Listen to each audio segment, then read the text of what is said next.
तो राष्ट्रीय आय के मापन की विधियां हम देख रहे थे, मेथड्स देख रहे थे, मेजरमेंट कैसे किया जाता है। उसमें जो प्रोडक्शन मेथड है वो हम पढ़ चुके थे, वैल्यू एडेड मेथड जो है वो हमने पढ़ लिया था। आज हम पढ़ने वाले हैं जो नेक्स्ट 2 मेथड है वो हम पढ़ने वाले हैं, जिसमें पहला मेथड है आपका इनकम मेथड और दूसरा मेथड है आपका एक्सपेंडिचर मेथड, यानी आय विधि और व्यय विधि। ये दोनों ही बहुत ही पॉपुलर है, इन्हीं से नेशनल इनकम का जो मेजरमेंट है वो अधिकतर देशों में किया जाता है, ठीक है ना। तो सबसे पहले चलते हैं हम उत्पादन या मूल्य संवर्धन विधि, ये हम पिछले वाले लेक्चर में पढ़ चुके हैं, ठीक है ना। दोनों में क्या अंतर होता है ये भी मैं आपको बता चुका हूं, ठीक है ना। आज पढ़ेंगे हम आय विधि यानी इनकम मेथड, ठीक है ना। अब इनकम मेथड में क्या होता है, देखिए सीधी सी बात है, इसके नाम से हमें पता चल रहा है आय विधि यानी जो भी उत्पादन है वो किसके द्वारा किया जाता है, उत्पादन किया जाता है हमारे साधनों द्वारा, है ना। साधनों द्वारा उत्पादन किया जाता है। साधनों को फिर क्या होता है, वो जो उत्पादन होता है उस उत्पादन का पूरा वितरण हो जाता है और वो क्या कहलाता है, वो साधनों की आय बन जाती है, इनकम बन जाती है। क्या बन जाती है, साधनों की आय बन जाती है। तो वो जो भी साधनों की आय होती है, इनकम होती है, उन सब इनकम को हम जोड़ लेंगे, उसको ऐड कर लेंगे, तो वो हमारी कहलाएगी कौन सी विधि से, आय विधि से राष्ट्रीय आय, नेशनल इनकम जो है वो निकल जाएगी, ठीक है ना।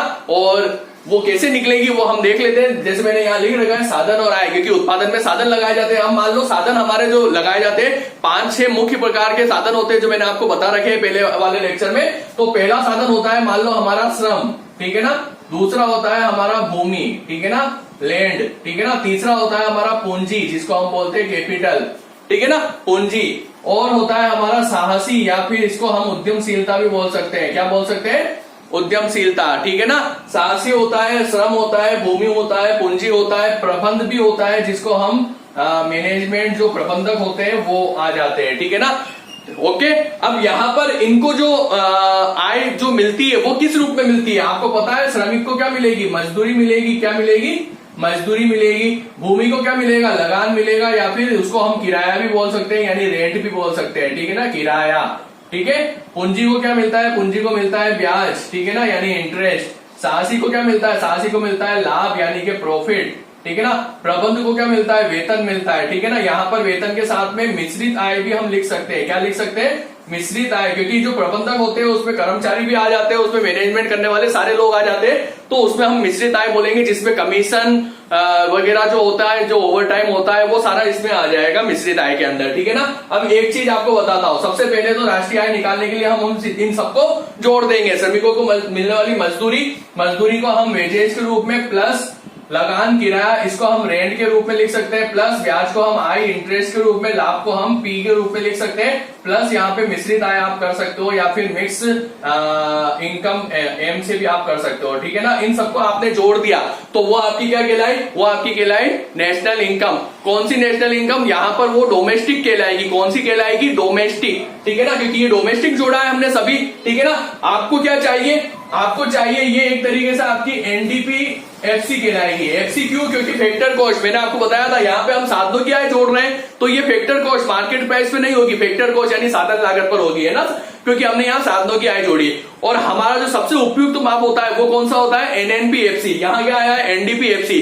तो इस एनडीपीएफसी में, यानी ये जो सारी चीजें हैं इसमें हम ये बराबर करेंगे हम, है ना। इसमें हम इस एनडीपीएफसी, ये जो एनडीपीएफसी हमारा ऊपर निकला है, इसमें हम एनएफआई है, यानी जो net foreign income from abroad है, ठीक है ना, इसको हम जोड़ देंगे, यानी विदेशों से प्राप्त शुद्ध साधन आय हम इस एनडीपीएफसी यानी इन साधनों की आय में जोड़ देंगे, तो वो हमारी क्या कहलाएगी, वो हमारी कहलाएगी एनएनपीएफसी, यानी सकल राष्ट्रीय उत्पाद साधन लागत पर। और यही हमारी राष्ट्रीय आय का सबसे उपयुक्त माप होता है, ठीक है ना। तो इनको जोड़ के और उसमें एनएफआई जोड़ दिया तो हमारी राष्ट्रीय आय, नेशनल इनकम जो है वो साधन लागत पर निकल जाएगी। डोमेस्टिक कैसे निकल रही है वो भी पता चल रहा है आपको, और जो राष्ट्रीय है वो कैसे निकल रही है, एनएफआई जोड़ने से, यानी विदेशों से प्राप्त शुद्ध साधन आय को जोड़ने से, ठीक है ना। एक चीज और बता देता हूं, ये जो लगान, ब्याज और लाभ, ये तीनों चीजें मिलके जो है ये परिचालन अतिरेक कहलाती है। क्या कहलाती है, परिचालन अतिरेक। ये कभी कभी क्वेश्चन पूछा जा सकता है, परिचालन अतिरेक किसे कहते हैं, तो ब्याज, लाभ और लगान ये तीनों मिलकर क्या कहलाती है, परिचालन अतिरेक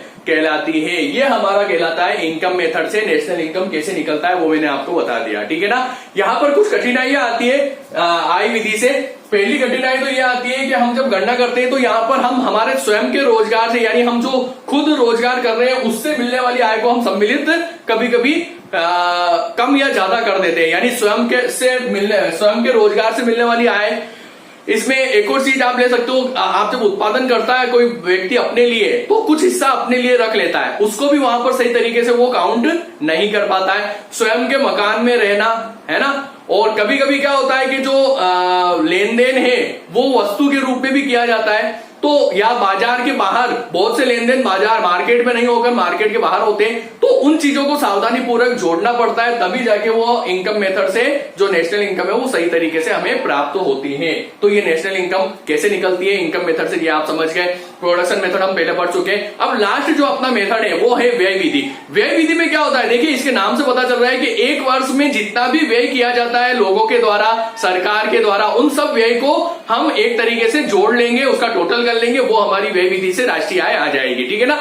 क्योंकि मैंने आपको पहले ही बताया था, व्यय विधि, उत्पादन विधि, आय विधि, तीनों से जो राष्ट्रीय आय का आंकड़ा है, जो मूल्य है, वो लगभग बराबर आएगा, क्योंकि तीनों ही एक दूसरे से रिलेटेड है। क्योंकि जितना भी उत्पादन होता है उस उत्पादन से क्या होता है, उसका वितरण हो जाता है, वो आय बन जाती है, और उसी आय को लोग उपभोग करते हैं यानी व्यय करते हैं। तो तीनों चीजें एक दूसरे से रिलेटेड है। तो व्यय विधि से जो हम निकालेंगे तो यहाँ पे व्यय बहुत प्रकार के हो जाएंगे। तो हम क्या करेंगे, जो एक्सपेंडिचर है उसको मुख्य रूप से 4 भागों में बांट देंगे। मैंने यहाँ बांट रखा है, आपको बता देता हूँ। पहला होता है व्यय विधि। व्यय विधि हम देख रहे हैं, तो व्यय विधि में हमने इसको 4 भागों में बांट दिया। निजी उपभोग व्यय हो गया, निवेश व्यय हो गया, सरकारी व्यय हो गया और शुद्ध निर्यात हो गया, ठीक है ना। इसको आपने बांट लिया। अब देखिए ये निजी उपभोग व्यय क्या होता है, जो परिवार और व्यक्तियों के द्वारा यानी प्राइवेट निजी यानी हमारे द्वारा परिवार या व्यक्तियों के द्वारा जो भी उपभोग किया जाता है वो निजी उपभोग व्यय हो गया। इसमें खास तौर से उपभोग किस पे किया जाता है, एक तो टिकाऊ वस्तुओं पर, एक गैर टिकाऊ वस्तुओं पर, गैर टिकाऊ वस्तुओं पर, और एक यहाँ पर सेवाओं पर। इन पर जो व्यय है वो कौन करता है, वो जो है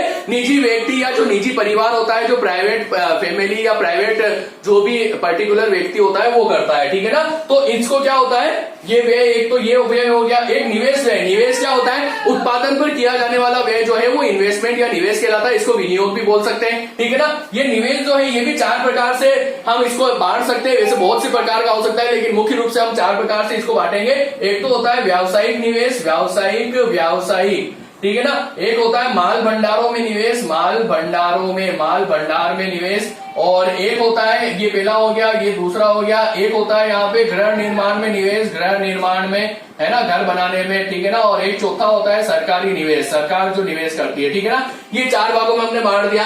पहला क्या था, व्यावसायिक निवेश यानी व्यवसाय के लिए जो इन्वेस्टमेंट किया जाता है। दूसरा क्या था, माल के भंडार यानी भंडार स्टॉक करने में जो निवेश किया जाता है। तीसरा क्या था, गृह निर्माण यानी घर बनाने में जो निवेश किया जाता है। सरकारी यानी सरकार के द्वारा जो निवेश किया जाता है, ये सारा इस निवेश व्यय में आ जाएगा। सरकारी व्यय के अंदर क्या आता है, जैसे सरकार व्यय करती है, एक तो करती है शिक्षा पर करती है, चिकित्सा पर करती है, शिक्षा पर हो गया, चिकित्सा पर हो गया, है ना, रक्षा मामलों पर हो गया। इसके अलावा बहुत सारे स्कूल वगैरह में जैसे फर्नीचर वगैरह देना, जो वेतन है, जो कर्मचारी है उनको वेतन वगैरह देना, वो सारा व्यय कौन करती है, वो सरकार करती है। तो वो सारा व्यय भी हम क्या करेंगे, इस व्यय विधि के अंदर ऐड कर लेंगे, ठीक है ना। तो सरकारी व्यय में वो सरकार का सारा व्यय आ गया। शुद्ध निर्यात कैसे निकलता है, ये निकलता है X - M, यानी जो निर्यात है उस निर्यात में से हम क्या कर देंगे, माइनस कर देंगे आयात को, तो वो कहलाएगा हमारा शुद्ध निर्यात, ठीक है ना। तो यानी यहाँ पर निजी उपभोग व्यय को हम C से प्रदर्शित करेंगे, प्लस निवेश व्यय को हम I से प्रदर्शित करेंगे, प्लस सरकारी व्यय को हम G से प्रदर्शित करेंगे, प्लस शुद्ध निर्यात को हम X - M से प्रदर्शित करेंगे। और ये का ये फॉर्मूला जो है, मैंने आपको जब राष्ट्रीय आय हम पढ़ रहे थे तो जो GDP MP है, वो GDP MP में ये का ये मैंने आपको फॉर्मूला बताया था। तो ये क्या आ गई हमारी, ये आ गई हमारी क्या, नेशनल इनकम। कौन सी विधि से, व्यय विधि से, एक्सपेंडिचर मेथड से, ठीक है ना। समझ गए आप। ये आपकी जो विद्या है वो कंप्लीट हुई। लेकिन कुछ एक दो चीजें और है जो मैं आपको बता देता हूं। सबसे पहली तो ये चीज कि गणना की समस्या, राष्ट्रीय आय की गणना करने में कुछ समस्याएं आती है। वो कौन कौन सी आती है वो देख लेते हैं हम। एक तो क्या होता है, जो कम विकसित देश है वहां पे लोग जो है वो अनपढ़ होते हैं, और अनपढ़ लोग होते हैं तो राष्ट्रीय आय की काउंटिंग करने में क्योंकि वो सही बता नहीं पाते हैं, ठीक है ना, तो दिक्कत आती है। वस्तु विनिमय, आज भी बहुत से जो विनिमय है कम विकसित देशों में कि वस्तु के बदले वस्तु दी जाती है, वैसे बहुत कम हो गया लेकिन फिर भी होता है, तो वहां पे काउंटिंग में दिक्कत आती है। लेन देन बाजार में नहीं होता है, यानी बाजार से बाहर लेन देन है तो वहां पर भी दिक्कत आती है, क्योंकि बाजार वाला तो हम काउंट कर लेते हैं, बाजार के बाहर अगर कोई करता है तो वो हम काउंट नहीं कर पाते, जिसमें बिल वगैरह ये नहीं हो, ठीक है ना। आंकड़े कम विश्वसनीय, राष्ट्रीय आय के जो आंकड़े हम इकट्ठे कर रहे हैं वो विश्वसनीय है या नहीं है ये हमें पता नहीं चल पाता है। सूचना मिलना आसान नहीं, यानी हम किसी भी इंफॉर्मेशन को अगर राष्ट्रीय आय से संबंधित लेना चाहेंगे तो हो सकता है सामने वाला व्यक्ति उसको गलत बता दे, ठीक है ना। तो ये कुछ समस्या आती है गणना करने में, ठीक है ना। अब उसके बाद एक चीज और होती है जो आजकल बहुत काम में ली जा रही है, हरित लेखांकन। हरित लेखांकन में जो राष्ट्रीय आय है वो पर्यावरण की हानि को ध्यान में रखकर निकाली जाती है, जिसको हम बोलते हैं पर्यावरण संशोधित राष्ट्रीय आय। क्या बोलते हैं? पर्यावरण संशोधित राष्ट्रीय आय। ये कैसे निकलती है? इसमें हम क्या करते हैं, जो हमारी राष्ट्रीय आय निकली है, जो भी हमारी राष्ट्रीय आय हमने जिस भी मेथड से निकाली है, उस राष्ट्रीय आय में से हम माइनस कर देंगे, उस राष्ट्रीय आय में से हम माइनस कर देंगे किसको? पर्यावरण की जो हानि हुई, पर्यावरण की हानि, उसकी मात्रा को हम माइनस कर देंगे। पर्यावरण हानि की मात्रा को हम राष्ट्रीय आय से माइनस कर देंगे तो वो हमारी कहलाएगी पर्यावरण संशोधित राष्ट्रीय आय। आजकल इसका बहुत प्रयोग होता है क्योंकि पर्यावरण की हानि को हम ध्यान में रखते हैं, ठीक है ना।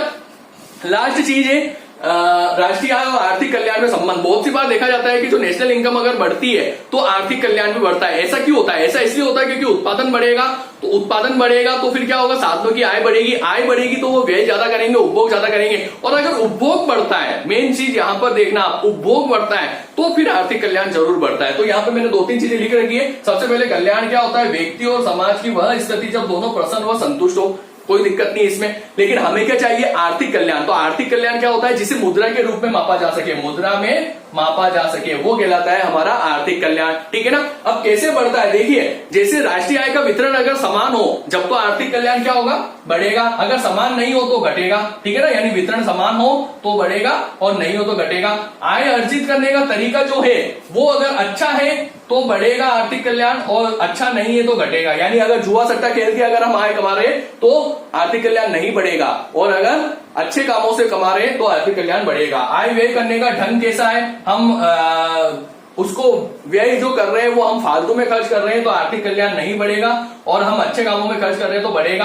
कार्यस्थल की दशाएं कैसी है? वहां पर ज्यादा कोई दिक्कत तो नहीं आ रही है। अगर दिक्कत नहीं आ रही है तो आर्थिक कल्याण बढ़ेगा, दिक्कत आ रही है तो आर्थिक कल्याण नहीं बढ़ेगा। तो ये कुछ चीजें होती है जो आर्थिक कल्याण और राष्ट्रीय आय का संबंध बताती है। तो इस तरीके से आर्थिक कल्याण बढ़ता है। तो आज के लिए इतना ही। अब ये हमारा जो नेशनल इनकम के कॉन्सेप्ट है, 3 या 4 वीडियो मैंने आपको बताए हैं, इसमें पूरा कॉन्सेप्ट आपका नेशनल इनकम का क्लियर हो रहा है। इसके बाद हम मनी और बैंकिंग, जो मुद्रा और बैंक है, वो पढ़ने वाले हैं। नेक्स्ट चैप्टर में हम मुद्रा पढ़ेंगे। मुद्रा क्या होती है, मुद्रा के जो कार्य है, फंक्शन है, वो क्या होते हैं। तो आज के लिए इतना ही। धन्यवाद।